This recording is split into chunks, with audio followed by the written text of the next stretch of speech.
Hello guys, welcome to my channel. अभी मैं आपको कुछ ऐसी इंफॉर्मेशन शेयर करूंगा जो कि आपको एक पंथ दो काज, या उसको दूसरे तरीके से बताने जाऊं तो एक पत्थर से दो निशाने लगाना। ये हम हिंदी भाषियों को और इंडियंस को काफ़ी अच्छे से समझ में आ रहा होगा। मतलब मैं आपको ये बताने जा रहा हूँ कि जिस हिसाब से यूएसए में, बाद में इंडिया के टॉपिक पे मैं आ रहा हूँ, उसके पहले मैं आपको थोड़ा पूर्व भूमिका बना करके समझाने की कोशिश कर रहा हूँ या बताने की कोशिश कर रहा हूँ। चाइना और यूएसए का जो प्रॉब्लम चल रहा है उसके अंदर इंटरनल ऐसा मैसेज है, अभी सुनने में आ रहा है और पढ़ने में आ रहा है। जिस हिसाब से कोविड को लेकर के जो प्लानिंग किया था, जैविक युद्ध जिसको बोलते हैं, बायोकेमिकल युद्ध, जो कि एक वर्ल्ड के ऊपर डाला है, और जिस हिसाब से पिछले 1.5 साल से पूरा वर्ल्ड कोविड की वजह से सरवाइव कर रहा है और उसका खामियाजा भुगत रहा है, उसके बिहाइंड द सीन, उसके पीछे चाइना अपना ग्रोथ सेक्टर वाइज किस हिसाब से बहुत ही रैपिडली काम कर रहा है, वो ये चीज़ें पूरी दुनिया उसकी चाल अब समझ गई है।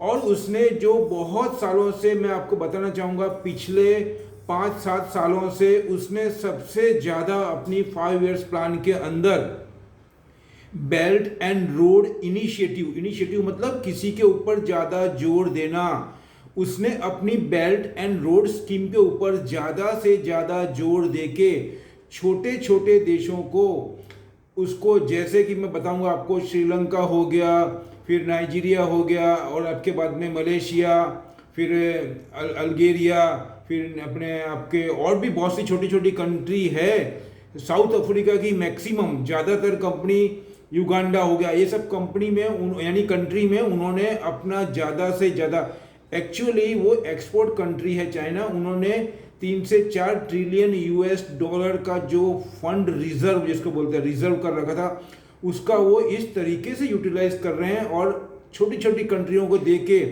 उनको अपने फाइनेंस के जाल में, मैं ऐसा बताना चाहूँगा, फाइनेंस के जाल में उनको उलझा करके, फंसा करके, उनके इम्पोर्टेंस खनिज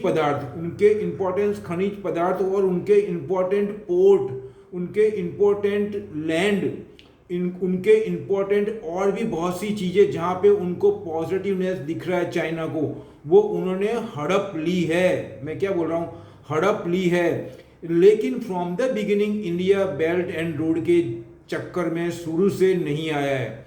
कहने का मतलब है अब ये सभी बातों के ऊपर पूरा विश्व समझ चुका है। इंटरनल बड़ी बड़ी 2-3 कंट्री है, उसके एक्सपर्ट इस पर काम भी कर रहे हैं।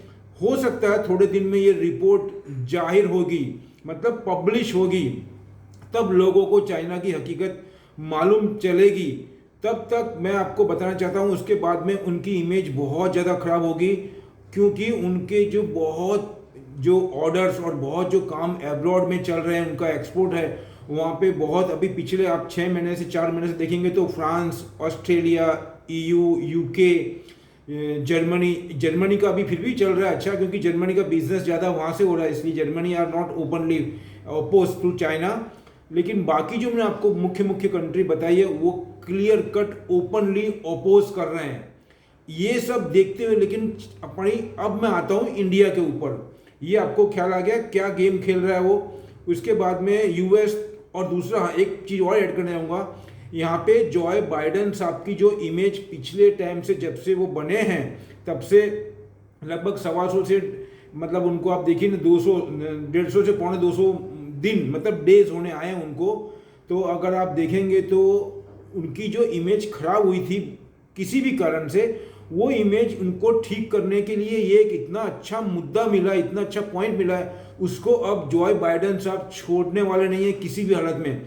और एक पॉइंट में तो डोनाल्ड ट्रंप ने ऐसा भी बोल दिया कि ये जो कोरोना वायरस है उसको लेकर के उनका जो असिस्टेंट प्रेसिडेंट थे वो और डोनाल्ड ट्रंप दोनों ने बोला है कि इसके ऊपर 10 ट्रिलियन, मैं क्या बोल रहा हूँ, 10 ट्रिलियन, ये मैसेज 5-6 दिन से बहुत ज़्यादा टेलीकास्ट हो रहा है या बहुत ज़्यादा न्यूज़ में है।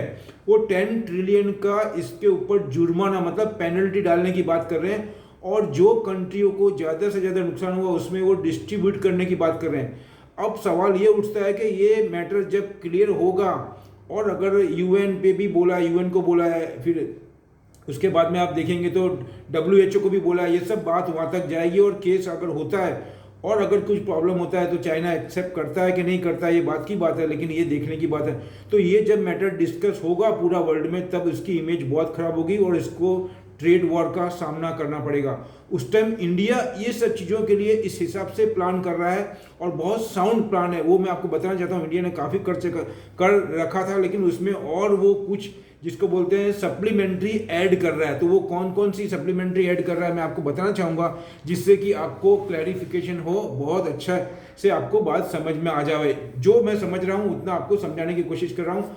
आपको कैसा लग रहा है आप मेरे को कमेंट डाल करके भेजिए इसमें, और अगर कुछ शॉर्टफॉल हो रहा है तो भी आप बताइए मुझे, और अगर आपको पॉइंट में सेटिस्फेक्शन है या कुछ और जानने की इच्छा है तो आप मुझे कमेंट कर सकते हैं।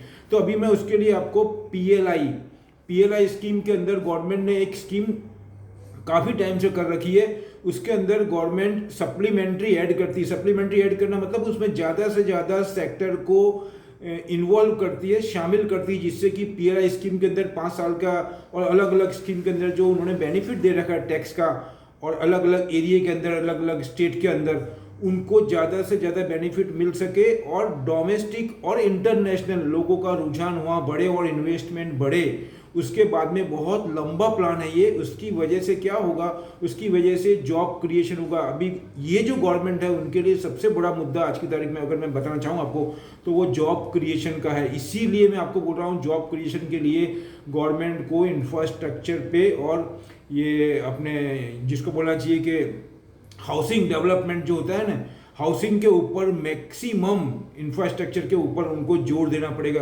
क्योंकि जब तक हाउसिंग इंफ्रास्ट्रक्चर और नॉर्मल इंफ्रास्ट्रक्चर को बूस्ट अप नहीं करेंगे जॉब क्रिएट नहीं होंगे। लेकिन उसके बिहाइंड साइड में गवर्नमेंट ने एक और स्कीम निकाली है, पीएलआई स्कीम।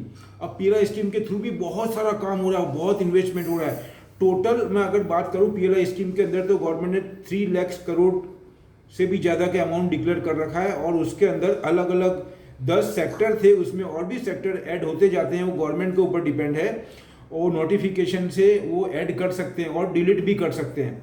तो मैंने आपको ये अमाउंट बता दिया। दूसरा पीएलआई के अंदर मैं बताना चाहूँगा आपको कि प्रोडक्शन लिंक इंसेंटिव, उसका फुल फॉर्म है प्रोडक्शन लिंक इंसेंटिव, मतलब PLI scheme for the manufacturing of large scale electronic in April 2020.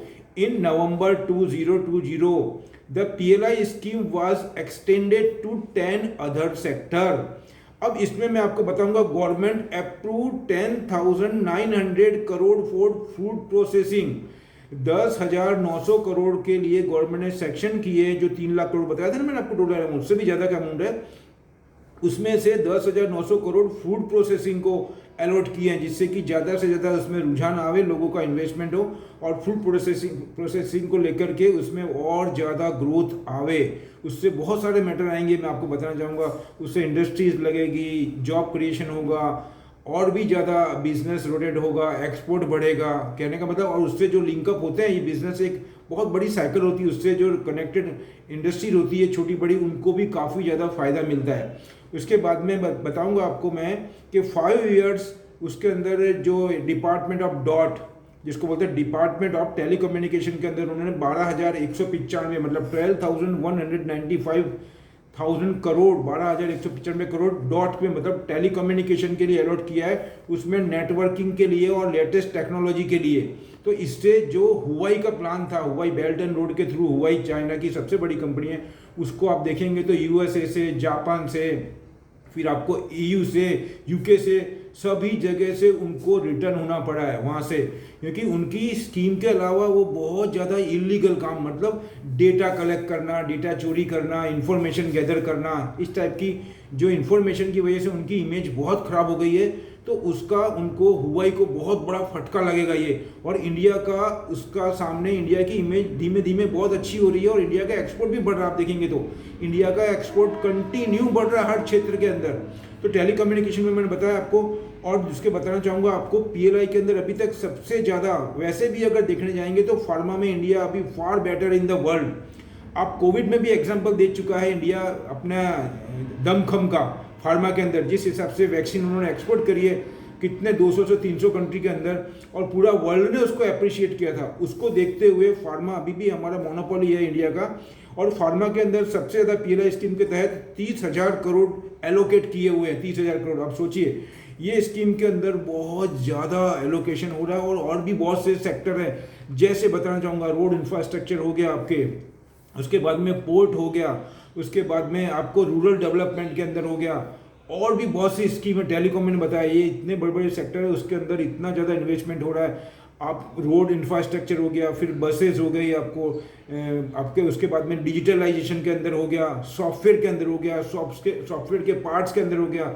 उसके अलावा गवर्नमेंट ये भी सोच रही है, अभी जो मैंने आपको बताया था सास्केन जो बनाती है चिप सेमीकंडक्टर, उसके लिए भी गवर्नमेंट का प्लानिंग है। और नितिन गडकरी साहब ने जैसे बोला है कि भाई हम इंडिया को मैन्युफैक्चरिंग का हब बनाना चाहते हैं, और उनका रोड एंड ट्रांसपोर्ट के अंदर बहुत ज़्यादा ग्रिप है, और वो पूरा इलेक्ट्रिक व्हीकल के अंदर इतना ज़्यादा मूवमेंट करना चाह रहे हैं, और काम उस पर बहुत रैपिडली हो रहा है। कहने का मतलब ये है, तो आने वाले टाइम में इसको हमको रिजल्ट देखने में 5-7 साल और लगेंगे, तब उसका रियल पिक्चर हमको विजुअलाइज होने लगेगा। तो कहने का मतलब ये पूरा वर्ल्ड जो इन्वेस्टर है बड़े बड़े, वो सब बातों को सोच रहे हैं, और वो हमेशा बड़ा इन्वेस्टमेंट लॉन्ग टर्म के लिए होता है। कहने का मतलब है, आप देखेंगे टेलीकम्युनिकेशन के अंदर, पोर्ट के अंदर, फार्मा के अंदर, फिर इलेक्ट्रिक व्हीकल के अंदर। इलेक्ट्रिक व्हीकल में आपको एग्जांपल है ही टेस्ला का।